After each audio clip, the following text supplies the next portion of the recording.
حضرات گرامی، اب میں دعوت خطاب دوں گا آج کی تقریب کے مہمان مقرر اپنے ہمدم درینہ اور دور حاضر کے اندر نظریہ پاکستان، دو قومی نظریہ اور قائد اعظم کے سب سے بڑے علمبردار جناب محمد آصف بلی ایڈوکیٹ۔ بسم اللہ الرحمن الرحیم۔ صدر مجلس محترم خالد محمود صاحب، انتہائی قابل احترام مجیب الرحمان شامی صاحب، اور میرے براہ راست استاد محترم ڈاکٹر شفیق جلندھی صاحب، حضرات محترم، میں اس موضوع پر گفتگو کرنے سے پہلے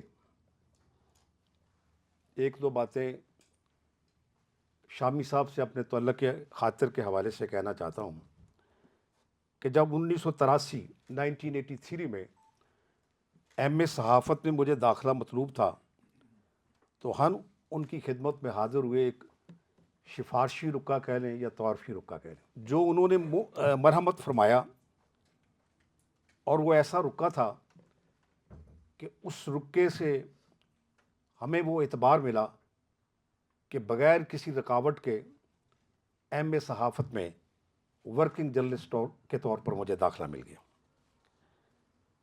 منیر نیازی نے کہا تھا کہ شہر میں وہ معتبر میری گواہی سے ہوا، تو ہم شامی صاحب کی گواہی سے معتبر ٹھہرے، اور پھر استاد محترم ڈاکٹر شفیق جلندھی صاحب، جو ہمیں فرمایا کرتے تھے کہ وہ خود مجیب الرحمان شامی کے شاگرد ہیں، ہم ڈاکٹر شفیق جلندھی صاحب کے حوالے ہوئے، اور اللہ تعالیٰ نے ایم اے صحافت میں مجھے ان کی محبت رہنمائی کی وجہ سے پہلی پوزیشن پنجاب یونیورسٹی میں عطا ہوئی۔ وہ تو رکے سے نہیں ہوئی نا۔ اصل میں وہ رکا ہی اتنا معتبر تھا کہ اس نے کہیں رکنے نہیں دیا، کہیں تھکنے نہیں دیا، کہیں جھکنے نہیں دیا۔ تو شامی صاحب کا دوسرا تعارف یہ ہے کہ مجید نظامی صاحب بہت معتبر حوالہ، بہت بڑی شخصیت صحافت کے اعتبار سے، انہیں آبروئے صحافت بھی کہا گیا، تسلیم بھی کیا گیا۔ انہوں نے محترم مجیب الرحمان شامی صاحب کی جو پوری زندگی ہے اس کو ظفر علی خان ثانی کے خوبصورت خطاب میں محفوظ کر دیا۔ میں یہ سمجھتا ہوں کہ اگرچہ شامی صاحب کو حکومتی سطح پر بھی صحافتی خدمات کے حوالے سے حلال امتیاز ملا ہے، لیکن مجید نظامی نے جو انہیں ظفر علی ثانی کا خطاب دیا ہے وہ اس حلال امتیاز سے بڑا ہے۔ حضرات محترم، اور میری بہنوں فاطمہ قمر صاحب بھی بیٹھی ہیں، حسین مجروح صاحب بھی ادب کا بہت معتبر حوالہ القربہ و ذوق کے سیکٹری تشریف فرما ہیں۔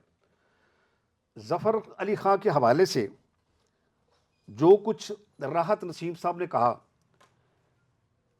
اگر میں آنکھیں بند کر کے اس تقریر کو سن رہا تھا لیکن اپنی سماعتوں کو واہ کر کے، تو تقریباً میری وہ تقریر وہی تھی جو انہوں نے راحت نسیم صاحب نے کر دی۔ ظفر علی خان بہرحال اتنا بڑا حوالہ ہے۔ خالد صاحب اور شامی صاحب، میں دو باتیں آپ کے سامنے رکھنا چاہتا ہوں۔ غلام رسول مہر صاحب جو خود صحافت کا، ادب کا، تحقیق کا، نقد و نظر کا بہت بڑا حوالہ ہے، اور وہ مولانا ابوالکلام آزاد کے تو عاشق تھے۔ ابوالکلام آزاد کے حوالے سے انہوں نے بہت ساری کتابیں مرتب کی، ان کی سیرت کی کتاب بھی مرتب کی، ان کے مضامین کو، اور ان کی کتاب انڈیا ونز فریڈم کا ترجمہ بھی کیا۔ وہ غلام رسول مہر صاحب فرماتے ہیں کہ مولانا ظفر علی خان نے جس وسیع سطح پر براہ راست عوام کی بیداری کے لیے کام کیا، اور جب وہ عوام کی بات کرتے ہیں تو ملت اسلامیہ کی بات ہوتی ہے، تو وہ فرماتے ہیں کہ ظفر علی خان کی ہمسری کا دعویٰ ابوالکلام آزاد اور محمد علی جوہر بھی نہیں کر سکتے۔ اگر میں یہ بات ظفر علی خان کے حوالے سے کہوں تو یہ چھوٹا منہ اور بڑی بات ہے، اور میری بات کی وہ اہمیت بھی نہیں ہو سکتی۔ اگر یہ غلام رسول مہر کہے تو یہ ایک ایسا حوالہ ہے کہ جس کو دلائل سے بھی جٹلایا نہیں جا سکتا۔ دوسری بات، ادب کا ایک بہت بڑا حوالہ صلاح الدین احمد صاحب، ادبی دنیا والے، انہوں نے اشرف عطا صاحب کی کتاب دباچہ لکھا ہے مولانا ظفر علی خان کے حوالے سے. وہ کتاب مکتبہ کارواں نے چھاپی تھی 30-40 سال پہلے, اور اب ظفر علی خان فاؤنڈیشن, اس سے پہلے ٹرسٹ کا لفظ کہہ لیں, انہوں نے بھی وہ شائع کی. اس دباچے میں صلاح الدین صاحب نے لکھا ہے, ایک منٹ ذرا, کہ اگر کوئی منصف مزاج مورخ تاریخ آزادی, پاکستان کی تاریخ آزادی اور ہندوستان کی مجموعی طور پر تاریخ آزادی کو اثر نو قلم بند کرے تو سب سے تبندہ و درخشندہ, زندہ اور پائندہ نام مولانا ظفر علی خان کا ہوگا. میں یہ سمجھتا ہوں کہ بظاہر بڑی حیرت ہوتی ہے کہ جہاں قائد اعظم جیسا صدی کا سب سے بڑا انسان ہو, جہاں حضرت علامہ اقبال کی فکر روشن جو عالمگیر بھی ہے, دنیا تسلیم کرتی ہے, وہ حکیم الامت بھی ہیں, وہ مصور نظریہ پاکستان بھی ہیں, وہ خالق تصور پاکستان بھی ہیں, لیکن صلاح الدین صاحب کہتے ہیں کہ ظفر علی خان کا نام سب سے حیرت یہ ہوتی ہے کہ ان کی شخصیت میں کیا کچھ جمع ہو گیا ہوگا. شورش کشمیری نے شاید یہ الفاظ ابوالکلام آزاد کے حوالے سے لکھے ہوں گے, کئی دماغوں کا ایک انسان. ظفر علی خان پر بھی یہ فکرہ جملہ صادق آتا ہے کہ کئی دماغوں کا ایک انسان. آپ کہہ سکتے ہیں کہ کئی زندگیاں تھیں جو ایک زندگی میں جمع ہو گئی تھی, وہ ظفر علی خان.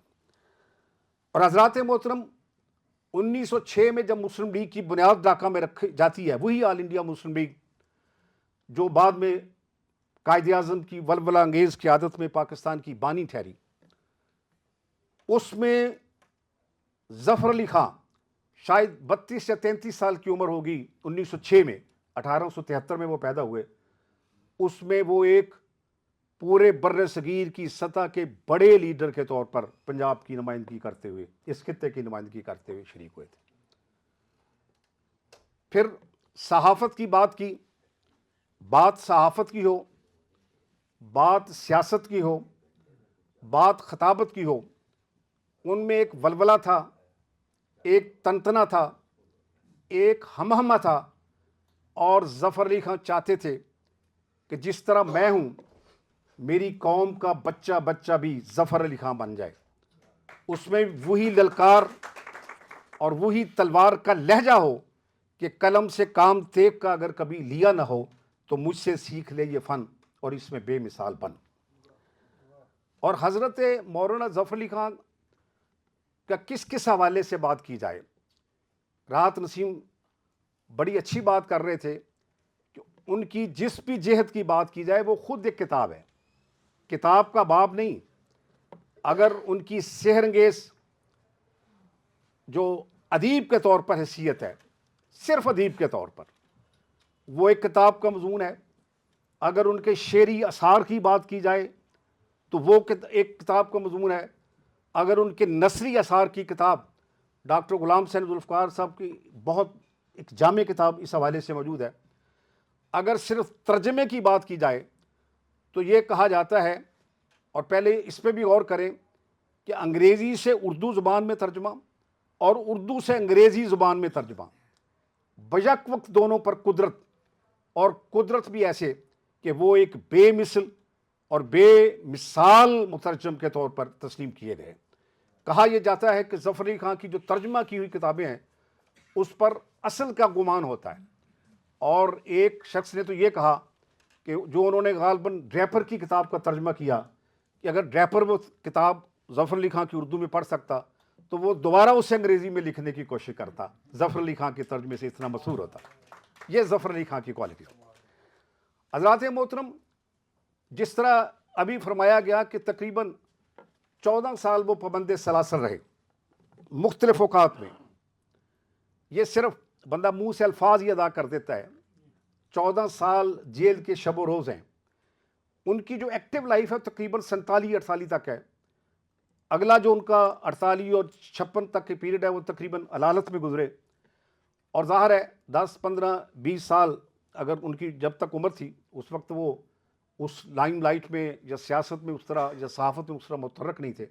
تو درمیان کا جو 30-40 سال کا پیریڈ بنتا ہے یا نصف صدی کا پیریڈ بنتا ہے ان کی ایکٹیو صحافت کا، ایکٹیو سیاست کا، شعر و ادب کا، اس میں وہ 14 سال تک مختلف اوقات میں نظر بند رہتے ہیں.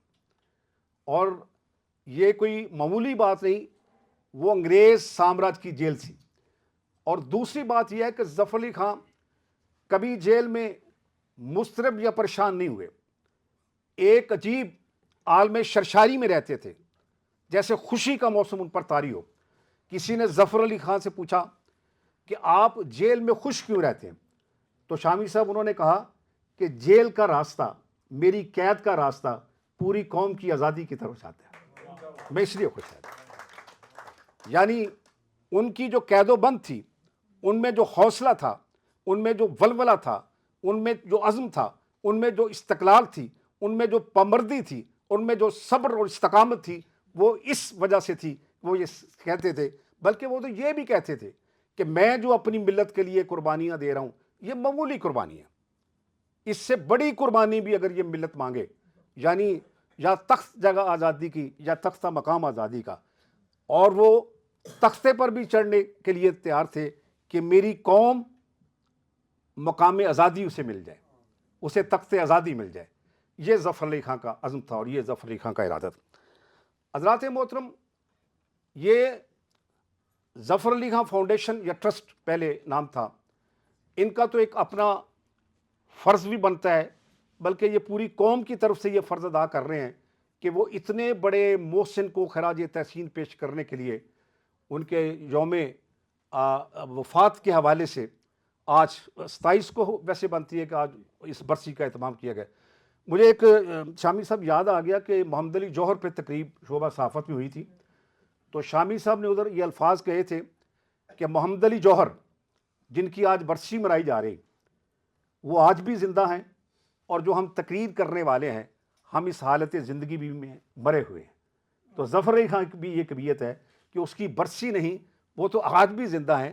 ہم شاید اپنی برسیاں منا رہے ہیں، ظفر علی خان تو آج بھی زندہ ہیں، اپنے فکر کی صورت میں، اپنی شاعری کی صورت میں، اپنی صحافت کی صورت میں. ایک ضرور مجھے ملال ہے، ایک تکلیف ہے میرے دل میں کہ ظفر علی خان کا جو مقام ہے، جو مرتبہ ہے، جو اللہ کی نظر میں ہے، اس کا تو حساب ہم نہیں لگا سکتے، وہ اللہ کے ہاں اجر ہے. لیکن جو ان کا مقام بنتا تھا، جو ہماری ذمہ داریاں بنتی تھیں انہیں ہدیہ عقیدت اجتماعی طور پر، جس طرح میں نے کہا کہ ظفر علی خان فاؤنڈیشن تو اپنا فرض ادا کر رہی ہے، لیکن اس طرح کی تقاریب پورے ملک میں مختلف تنظیموں کو کرنا چاہیے. اور خاص طور پر صحافیوں کی جو تنظیمیں ہیں، شامی صاحب بیٹھے ہیں، وہ اے پی این ایس کے بھی لیڈر ہیں، سی پی این کے بھی لیڈر ہیں. کبھی یہ اخبار فروش، یہ جو جہاں ان کے اخبار وہ جو مارکیٹ ہے وہاں اخبارات تقسیم ہوتے ہیں، تو وہ ہر سال ظفر علی خان کی تقریب منایا کرتے تھے. مجھے بھی ایک دفعہ وہاں ایڈیٹرز بھی شامل ہوتے تھے. تو میں یہ سمجھتا ہوں کہ وہ بھی اپنے ظفر علی خان کو محسن سمجھتے تھے. وہ اخبار نویسوں کے بھی محسن تھے، وہ اخبار فروشوں کے بھی محسن تھے، اور سب سے بڑھ کر وہ صحافت کا معتبر حوالہ ہے. یعنی ان کی سیاست، اگرچہ وہ سیاست بھی اسی درجے اور اس پائے کے تھے جس درجے کے صحافت، لیکن انہیں بابا صحافت ہی کہا جاتا ہے کہ صحافت ان کا. اور یہ الگ بات ہے کہ شاعری بھی ان کا اتنا بڑا حوالہ. آج میں شورش کشمیری صاحب کی تحریر پڑھ رہا تھا، اور پھر شاعری میں سب سے بڑا حوالہ ان کی نعت ہے. ان کی نصف شاعری مرکز و محور حضور نبی پاک صلی اللہ علیہ وسلم کی ذات ہے، اور انہوں نے وہ غیر فانی نعتیں کہی ہیں، وہ ناقابل فراموش نعتیں کہی ہیں کہ حشر کے دن ان کی بخشش کے لیے سب سے بڑا حوالہ ان کی نعتیں ہوں گی. بلکہ میں تو یہ سمجھتا ہوں کہ ظفر علی خان کی نعتیں دل جس سے زندہ ہے وہ تمنا تمہیں تو ہو، یہ ایسی نعتیں ہیں کہ اگر ہم بھی پڑھتے ہوئے وہ وقت گزاریں تو ہمارا بھی وقت اتنا وقت عبادت میں گزرے گا. میں اس لیے اپنی تقریر کو مختصر رکھنا چاہتا ہوں کہ میں سیالکوٹ سے یہ ارادہ باندھ کر آیا تھا کہ میں نے شامی صاحب کی تقریر کو بڑا مطلب پورے پیرائی میں سننا چاہتا ہوں تاکہ آپ بھی وہ سننے کے لیے آئیں. ایک بات میں صرف آخری کہنا چاہتا ہوں کہ سیالکوٹ، عرض سیالکوٹ میں علامہ اقبال پیدا ہوئے. تو ظفر علی خان کا ایک شعر ہے، اس کا مفہوم میرے ذہن میں ہے کہ اقبال جس کا نام آج زبان زد خاص و عام ہے،